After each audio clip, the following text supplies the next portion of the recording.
ಶಕ್ತಿಯಸ್ತ್ರ ನ್ಯೂಸ್ಗೆ ಸ್ವಾಗತ. ಪ್ರಜಾಶಕ್ತಿ ಜನಪರ ವೇದಿಕೆ ವತಿಯಿಂದ ಕಸ್ತೂರಿ ಕರ್ನಾಟಕ ಸಂಘಟನೆಗಳ ಒಕ್ಕೂಟ ಹಾಗೂ ವಿಶ್ವರತ್ನ ಅಂಬೇಡ್ಕರ್ ಸೇನೆಯ ಸಹಯೋಗದೊಂದಿಗೆ ಸಂವಿಧಾನ ಶಿಲ್ಪಿ ಡಾಕ್ಟರ್ ಬಿಆರ್ ಅಂಬೇಡ್ಕರ್ ಜಯಂತಿ ಉತ್ಸವ ಹಾಗೂ ಕಾರ್ಮಿಕರ ದಿನಾಚರಣೆ ಅದ್ದೂರಿ ಕಾರ್ಯಕ್ರಮ. ಈ ಕುರಿತು ಮಾಧ್ಯಮಗೋಷ್ಠಿಯೊಂದಿಗೆ ಕರೆ ನೀಡಿದ ಆಯೋಜಕರು, ಕಾರ್ಯಕ್ರಮಕ್ಕೆ ಶಾಸಕರು, ಸ್ವಾಮೀಜಿಗಳು, ಪೀಠಾಧ್ಯಕ್ಷರು, ಹಿರಿಯ ನಾಡಿನ ಗಣ್ಯರ ಆಗಮನ ಹಾಗೂ ಎಲ್ಲರಿಗೂ ಭವ್ಯ ಸ್ವಾಗತ ಎಂದು ನುಡಿದರು.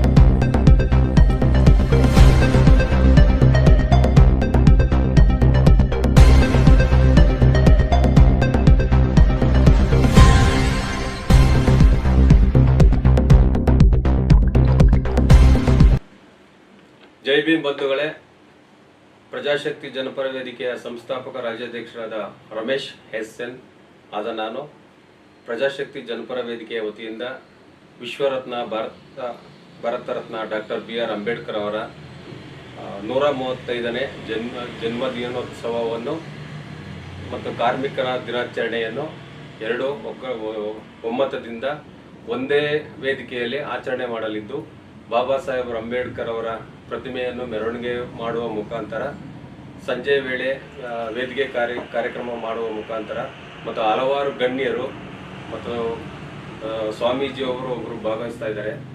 ಹಾಗೂ ವಿವಿಧ ಜಿಲ್ಲೆಗಳಿಂದ ಅಂಬೇಡ್ಕರ್ ಅವರ ಕ್ರಾಂತಿ ಗೀತೆ ಆಡುವಂಥ ಕಾರ್ಯಕರ್ತರು ತುಂಬ ಜನ ಬರ್ತಾ ಇದ್ದಾರೆ.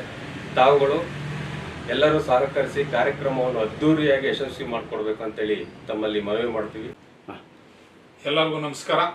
ನನ್ನ ಹೆಸರು BM ಚಿಕ್ಕಣ್ಣ. ನಾನು ಹ್ಯೂಮನ್ ರೈಟ್ಸ್ ಪ್ರೊಟೆಕ್ಷನ್ ಕಮಿಟಿಯ ಕರ್ನಾಟಕ ರಾಜ್ಯಾಧ್ಯಕ್ಷ ಮತ್ತು ಕಸ್ತೂರಿ ಕರ್ನಾಟಕ ವಿವಿಧ ಸಂಘಟನೆ ಒಕ್ಕೂಟದ ಗೌರವಾಧ್ಯಕ್ಷ.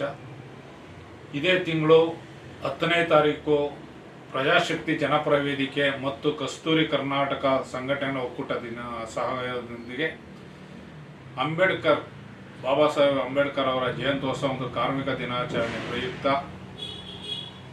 ಜಾಲಹಳ್ಳಿ ಕ್ರಾಸಿಂದ 8ನೇ ಮೈಲಿ ಮಾರ್ಗವಾಗಿ ಸ್ಟ್ಯಾಂಡರ್ಡ್ ಸ್ಕೂಲ್ವರೆಗೂ ಬಾಬಾ ಸಾಹೇಬ್ ಅವರ ಪ್ರತಿಮೆಯನ್ನು ಮೆರವಣಿಗೆ ವಿವಿಧ ಕಲಾ ತಂಡದೊಂದಿಗೆ ಮೆರವಣಿಗೆ ಮೂಲಕ ಕಾರ್ಯಕ್ರಮ ಮಾಡಲು ಪ್ರಜಾಶಕ್ತಿ ಜನಪರ ವೇದಿಕೆಯವರು ಅಂದ್ಕೊಂಡಿದ್ದಾರೆ.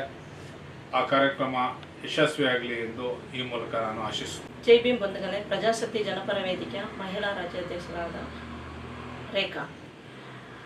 ಈ ದಿನ ಅಂದರೆ ಪ್ರಜಾಶಕ್ತಿ ಜನಪರ ವೇದಿಕೆಯಿಂದ ಡಾಕ್ಟರ್ ಬಿಆರ್ ಅಂಬೇಡ್ಕರ್ ಅವರ ಭಾರತ ರತ್ನ ಸಂವಿಧಾನ ಶಿಲ್ಪಿ ಅಂಬೇಡ್ಕರ್ ಜಯಂತ್ಯೋತ್ಸವ